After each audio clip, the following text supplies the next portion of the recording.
Hello, folks. I hope you're all well. It's been a weird, busy week. It's been a busy few weeks, and I'm hoping that it won't be too clear in my voice because I've tried really hard to dose up on my medicine, but I've got a horrendous cold at the moment. I've been feeling rotten all weekend and just lounging around doing nothing. I didn't stream Sunday. I was a bit off on Friday, but I am feeling a little bit better today.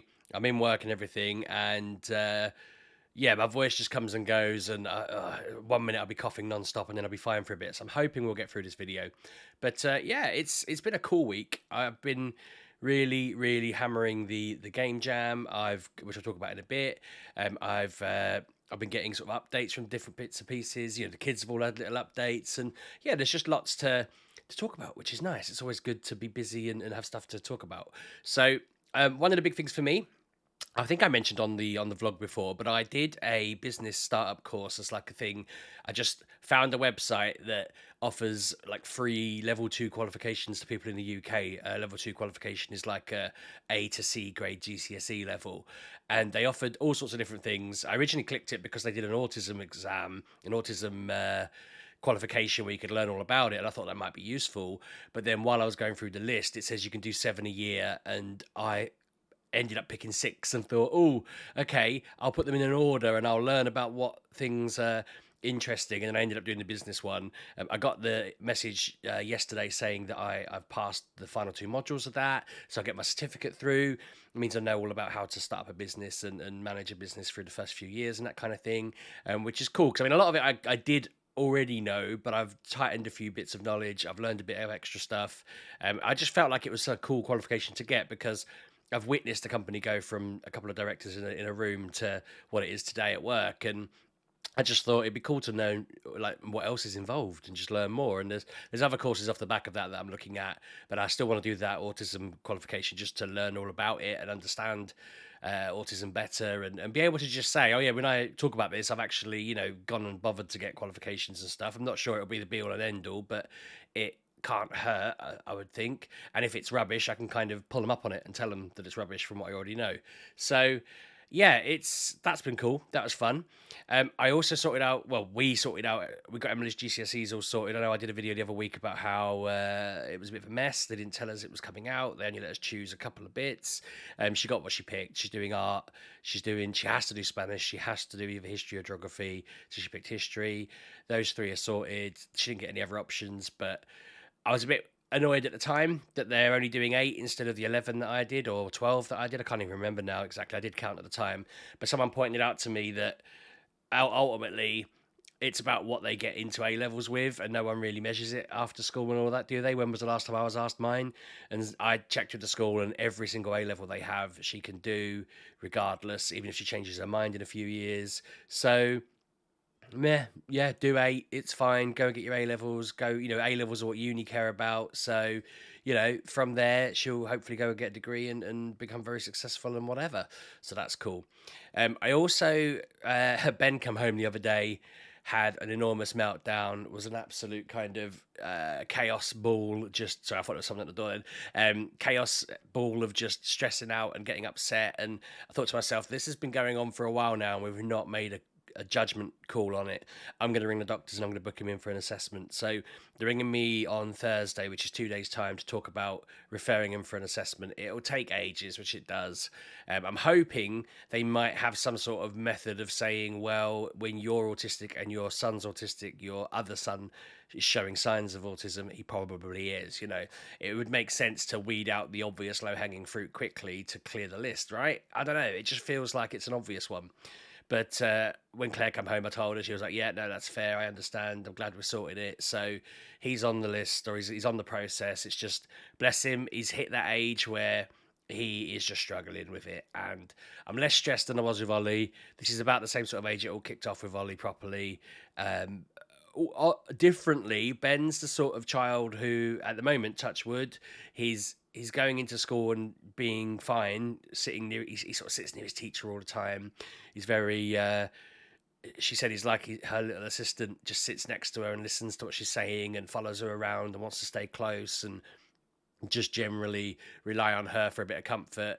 And then when he comes home, he just obviously burns out because he's been making an effort all day, and he's upset about things and whatever it is, and we're trying to teach Ollie not to kick him off. Ollie had kicked him off the other day, which is part of the reason he got so upset. But I had a chat with Ollie and said, look, we need to try really hard to be kind to Ben and make sure we get him through the situations, because I explained to Ollie, and I'm grateful that he doesn't really remember it, because I was worried that he might remember this badly. But when we were first trying to deal with like him and not knowing what was going on and why his behavior was what it was, and we had no clue that either of us were autistic, I was trying everything. Like I'd read about, they sent us on like this very grim parenting course that felt like it was just very patronizing and condescending. But I tried everything in that.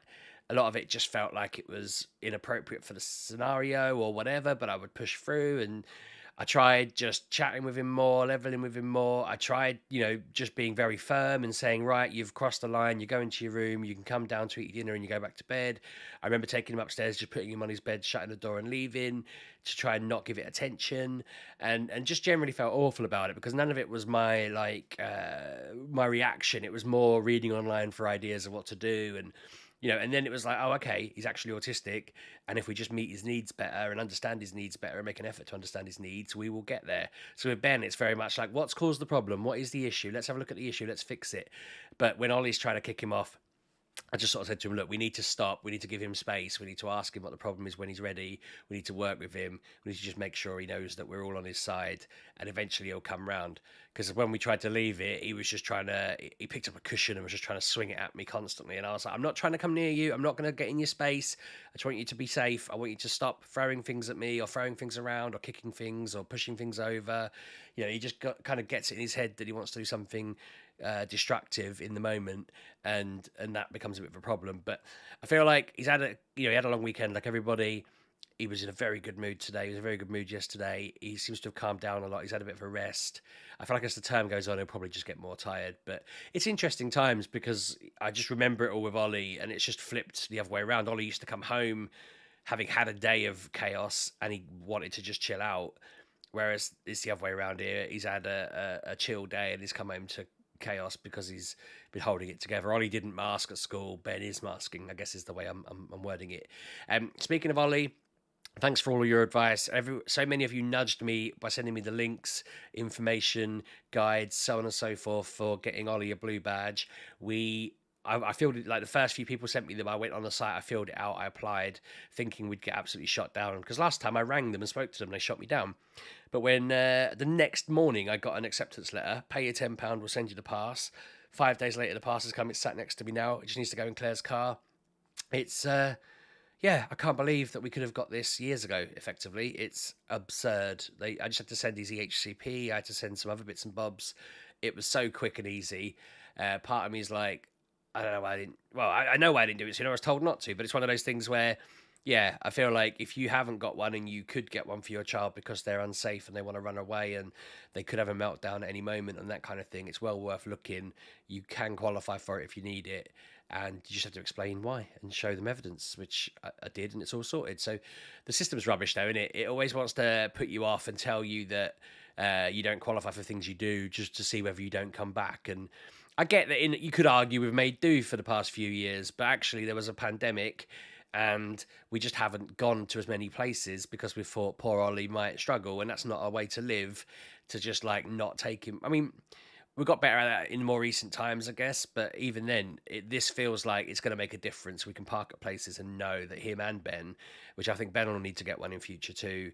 I know that in theory, using Ollie's with Ollie there is fine, but the badge has a rule on it. It's for Ollie. If Ollie's not there, you can't. So we wouldn't want to use it for just Ben, if that makes sense. It's not meant to happen that way, and I don't want to look like we're abusing it, even though it's genuinely something that Ben will need. So I'll apply for Ben's one, and we'll just have to have two in the window, I guess. I don't know how it really works, but anyway, it's all good. So that was positive. On other sort of cool positive notes, our Game Jam game, which is funny, we started off Game Jam, we'll jam for a month, we'll make a game. We kind of agreed as a team that we had to take an extension because there was some stuff that happened in one of the people doing the jams' personal lives. So we extended the whole thing by a little bit of time. And then what we've kind of found is we had a deadline of Friday, but we were feeling like we were tight at that deadline. We weren't sure we were going to make that deadline. We've been pulling like late nights. Well, the artist and Dev had, and I hadn't so much because I've been working and my writing was either waiting on other things or whatever. We were all waiting late, but it was like I don't know. I just had less to do at that point. I was waiting for certain things, but anyway, I'm beating around the bush.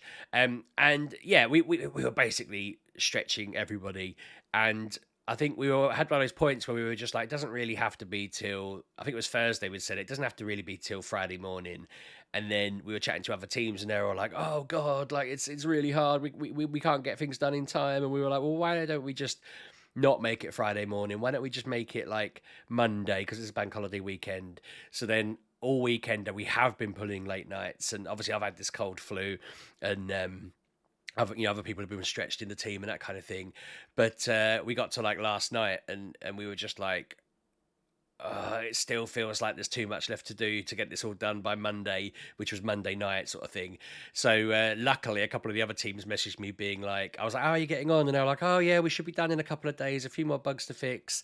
And I just messaged my team going like, okay, these two teams still have bits and bobs to fix. We should probably even though we're the ones running it, we were like, we should probably just extend it again. So at the moment, we're just saying, yeah, take a few days to get it polished. I think that makes more sense because it's supposed to be a learning experience. It's supposed to be a teamwork thing. It's supposed to be like telling a story or talking about mental health and overcoming obstacles and that kind of thing. All the games are themed around the jam theme, but yeah, I like the fact that we've kind of looked at it and gone, we shouldn't be we shouldn't be pulling 24-hour shifts to bring out this game when we could just do normal shifts over a few more days just to polish it. We've already come this far, we might as well just finish it properly. So that was a great decision that we've made, and honestly I'm so excited. Like, my input has changed over the time. Like I was originally the writer and I'd said, oh, I'm not touching any of the code because even though I'm qualified to, I've got programming degree and all of that, I've made a game before, I was very much like, don't really want to get into it and break stuff. I don't think I'll be able to remember half the stuff. But Matt, our developer, is doing all the code stuff, and then we're using the tools to develop the game. So he's building the tools to make the game, and then we're using the tools that are game making tools, and it's all in Unity and it's all cool and it's all clever, and it's just fantastic. Like so Bex has been using them for most of the time, and I've just been shown how to use different ones. So I was going through the levels, sort of setting up the collisions with the if you jump in water, your character should die. If they hit a spike, they should get hurt, that kind of thing. And then setting up where they respawn on the level and all that fun mechanical bits and pieces in there where just the game stuff that makes it a game. They're currently working on boss battles and stuff like that, and I'm going to be helping them sort that out with the how things happen. Like if you stand on this bit, it kicks off this event that does this and this and that kind of thing. And it just feels so good being involved in a project that has all these fancy cool things going on in it. And honestly, I'm so excited for you all to see it.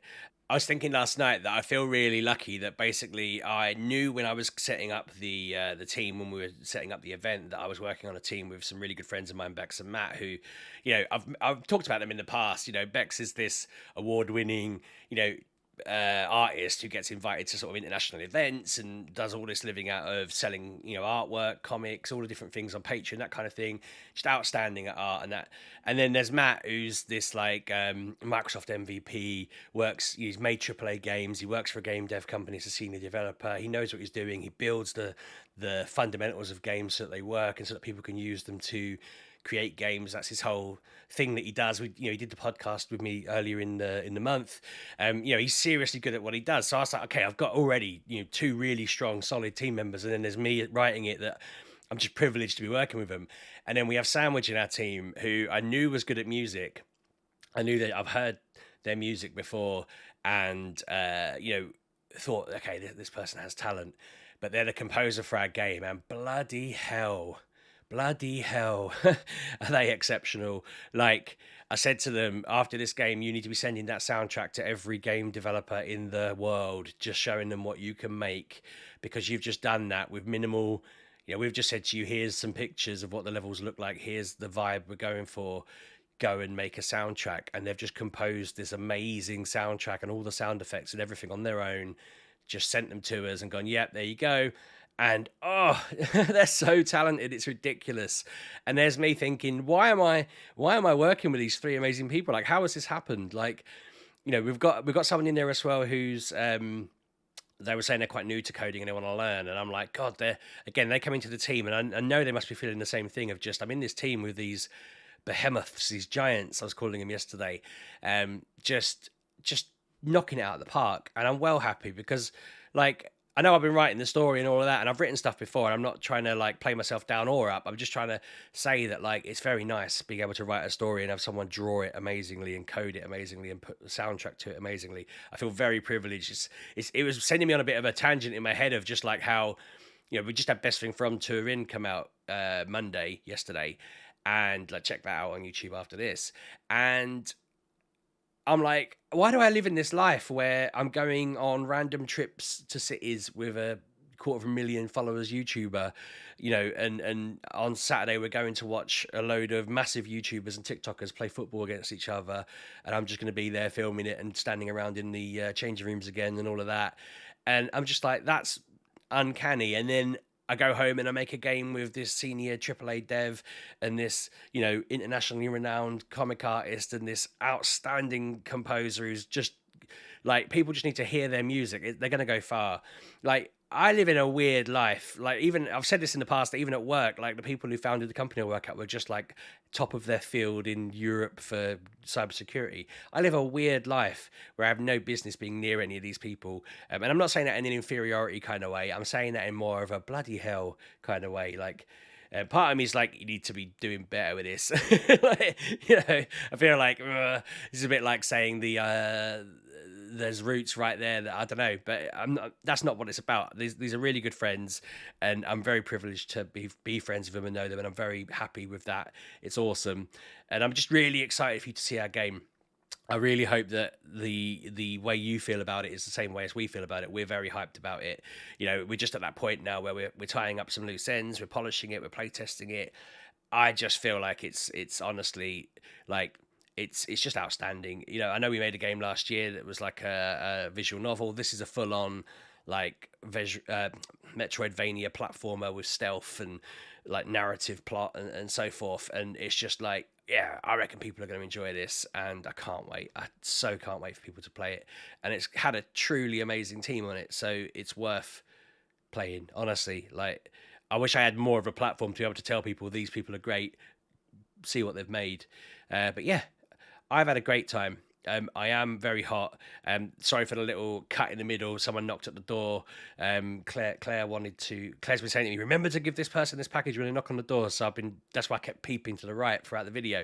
I don't normally leave the blinds open, but I did today, and they come right when I was mid-sentence there. So I'm hoping that edit's not too unsubtle. But yeah, that's your lot. Hope you're all well. Let me know how you're getting on. Let me know how your week's going. Any feedback on any of the bits. Go watch the Best Thing from Turin video if you've not seen it already. Listen to the podcast as well. It's on everything. And I'll catch you all soon. Thanks for watching. Cheers.